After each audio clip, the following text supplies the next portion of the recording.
Srimate Ramanujaya Namaha, Srimad Varavaramunaye Namaha, Srimad Lokarya Mahagurave Namaha. Thumani Madathu, the 9th Pasuram of Thiruppāvai. In this Pasuram, Āṇḍāḻ wakes up a Gopika who is related to Āṇḍāḻ. Āṇḍāḻ calls her as Maman Magale, O my uncle's daughter. In this Pasuram, Āṇḍāḻ describes the palatial house of this Gopika. This house is decked with spotless gems. Thumani, which means a gem that does not have any spot naturally. It is well lit. The house is well lit. Sutrum Vilakkeriya, with incense lit up. Dhubam Kamara. In this context, Kuratarvan's position is mentioned as an Ithihyam. Kuratarvan would state that one has to praise and celebrate the house of another Srivaishnava. That would help them attain peace. The way the Srivaishnava has made the house as a place that brings joy and positive energy to other Srivaishnavas should be appreciated. We should appreciate that they spent their wealth and fortune in the service of building and maintaining a house that can serve other Srivaishnavas, that it is useful for Srivaishnava Kainkaryam, Bhagavata Kainkaryam. Meditating on this thought will take us very far. The learning from this is everything that is associated with one who is at the service of Bhagavatas is also considered special and is to be celebrated. The next Ithihyam is around the statement of Parasara Bhattar when explaining the phrase Tuyilane mel kanbalarum mavan magale. The words kanbalarum are a noble way of saying sleeping.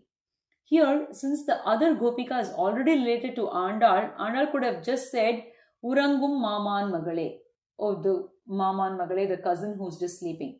But she chooses to say with respect Kanvalarum maman magale. Pay attention to the words Kanvalarum. Similar to the first Pasuram where Āṇḍāḻ calls out everyone to come and take a bath using the words Neerada Poduvir instead of saying Kulikka Poduvir, come to Kuli. Here she uses higher respect words Kanvalarum.